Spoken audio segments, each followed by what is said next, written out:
નમસ્કાર મિત્રો, નિર્લિપ્ત રાય Rajkot range IG તરીકે આવ્યા અને ત્યારબાદ આજે આપણે વાત કરશું કે સૌપ્રથમ એના 3 ઘા, એના 3 એક્શન કયા હતા, એ નિમણૂક થયા ત્યારબાદ સૌપ્રથમ 3 વસ્તુ એણે કઈ કરી છે અને સાથે જ હવે આગળ કોની સર્વિસ ચાલુ થવાની છે, કોની રિમાન્ડ ચાલુ થવાની છે, એ રેન્જ આઈજી તરીકે આવી ચૂક્યા છે. અને તેમજ હવે એ રેન્જ આઈજી તરીકે આવ્યા એટલે ચર્ચાઓ વેગવાન થઈ ગઈ કે હવે બધાના પટ્ટા પડી જશે. જે બી ગેરકાયદેસર કામકાજ અહીંયા ચાલતું હતું એને હવે બંધ કરવું પડશે. અને એનું નામ સાંભળ્યું ને કે આવી રહ્યા છે ત્યાં જ બધા બુટલેગરો રેડી થઈ ગયા કે બંધ કરી દો ભાઈ, આ છે ને ત્યાં સુધી આ બધા જ કામકાજ આપણે બંધ કરી દઈએ.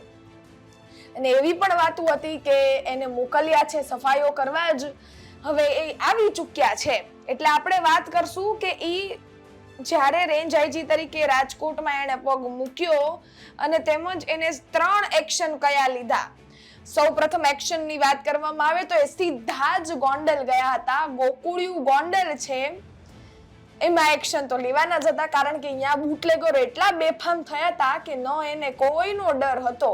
એટલે હવે કોકનો ડર તો હોવો જોઈએ ને, એટલે બાપુજી આવી ચૂક્યા છે. એટલે ગોંડલના જેટલા પણ બુટલેગરો હતા એ બધા સ્તબ્ધ થઈ ગયા. અને તેમજ એ ત્યાં જઈ અને સૌપ્રથમ એને દારૂ ના બુટલેગરો લઈને વાત કરી છે અને એક્શન મોડમાં જોવા મળ્યા હતા. બીજા એ ક્યાં ગયા હતા? મોરબીમાં એક એએસઆઈ ને સસ્પેન્ડ કરી દીધા અને કહી દીધું કે કાયદામાં રહેશો તો ફાયદામાં રહેશો. અને ત્રીજું છે દ્વારકામાં જેટલી પણ બોક્સાઇટ હતી ત્યાં ગયા હતા અને તેમજ ત્યાં જઈ અને ખાણ ખનીજના જેટલા પણ વહીવટ ચાલતા હતા એની ઉપર નજર નાખી છે. ત્યારબાદ દ્વારકાધીશના દર્શન કર્યા છે અને આ 3 એક્શન છે સૌ પ્રથમ એ લીધા છે. હવે આ 3 એક્શન એટલા કહેવાય કે અગત્યના સાબિત થયા, કારણ કે રાજકુમાર જાટ કેસ, આ બધા મોટા કેસો તો છે જ, પરંતુ જે બીજા કેસો છે જ્યાં ખાણ ખનીજના આટલા બધા બેફામ કિસ્સાઓ સામે આવે છે, સાથે જ બુટલેગરો જે બેફામ બન્યા છે અને તેમજ જે દરિયા વિસ્તારો છે એમાંથી જે ડ્રગ્સ આવે છે, આ બધાનો સફાયો કરવો તો જરૂરી છે ને સાહેબ. કારણ કે અનેકવાર ડ્રગ્સ પકડાય પછી મા બાપ વગરના હોય એવી તો ખબર પડે. એટલે હવે ખબર પડશે કે અહીંયા ડ્રગ્સ સપ્લાય કેવી રીતે થઈ રહ્યો હતો. એટલે જામનગર અને દ્વારકા પણ એની અંદર જ આવે છે. અને વાત રહી ગોકુળિયું ગોંડલ તો પહેલેથી ચર્ચામાં છે જ. અને એના બુટલેગરો હવે સીધી રીતે શાંત પડ્યા છે, કારણ કે નિર્લિપ્ત રાય આવી ગયા છે. તો સૌપ્રથમ ઈ પણ વાત કરી દઉં કે નિર્લિપ્ત રાય છે ને એની કામગીરી ઉપર કોઈ સવાલ ન ઉપાડી શકે, ન કોઈ લોકો કે ન કોઈ જ પણ અધિકારી, કારણ કે એનું કામ બોલે છે સાહેબ. એને પ્રૂવ કર્યું છે અનેક વાર કે હું મારું કામ નિષ્ઠાપૂર્વક કરું છું. નિર્લિપ્ત રાયની તમારે વાત જાણવી હોય તો જરીક અમરેલીમાં રહેતા હોય ને જેટલા પણ લોકો, તમારા સગા સંબંધીઓ હશે, કોકના ભાઈબંધ દોસ્તાર હશે, કોકના તો ઘર હશે, અમરેલીના લોકોને ખબર હશે કે નિર્લિપ્ત રાયની કામગીરી કેવી રીતે બોલે છે સાહેબ. નિર્લિપ્ત રાય જ્યારે ત્યાં એસપી તરીકે હતા ને ત્યારે બુટલેગરો ને ફાફા પડી જતા.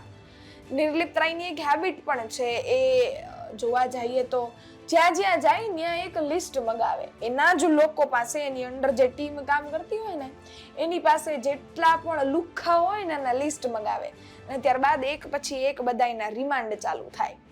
હવે રિમાન્ડ તો ચાલુ અહીંયા પણ 3 આપણે જોઈ લીધા થઈ ગયા છે.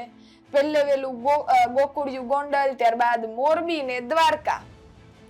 ત્રણેયમાં આટો તો મારી જ આવ્યા છે સાહેબ. એટલે 3 એક્શન તો જોવા જઈએ તો કે સિંઘમે લઈ લીધા છે.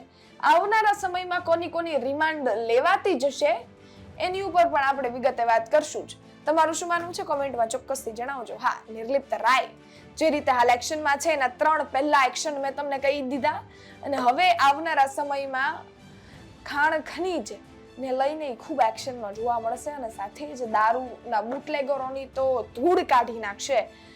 સાથે જ આ જેટલા પણ જાટના કેસ છે આ બધા જ ધીરે સફાઈઓ થઈ જશે અને પછી દેખાય આમ વ્હાઈટ લાઈટ કે હા હવે થોડુંક સાફ સફાઈ દેખાય છે. અહીંયા હજી એક વાત કહેતી જ જાઉં, નિર્લિપ્ત રાય રેન્જ આઈજી તરીકે આવ્યા છે. એટલે એની અંડર કયા કયા શું કહેવાય જિલ્લાઓ હશે, તો પહેલા તો ગોકુળિયું ગોંડલ, રાજકોટ ગ્રામ્ય, સાથે જ દ્વારકા, જામનગર અને સુરેન્દ્રનગર. આ આટલો વિસ્તાર એની અંદર આવશે. આ રેન્જ એની છે.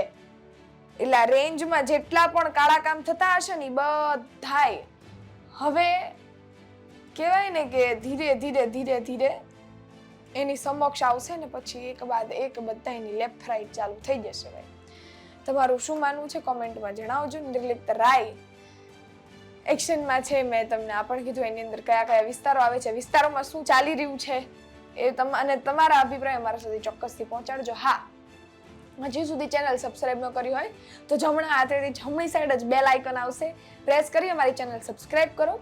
ઇન્સ્ટાગ્રામ ફેસબુક પર જોઈ રહ્યા છો તો ફોલો કરવાનું ભૂલશો નહીં. અમે આવી જ માહિતી તમારા સુધી પહોંચાડતા રહેશું અને તમને માહિતગાર કરતા રહેશું. ખેર, ત્યાં સુધી રજા આપજો. ફરી મળીશું એક આવી જ માહિતી સાથે. ત્યાં સુધી ધન્યવાદ.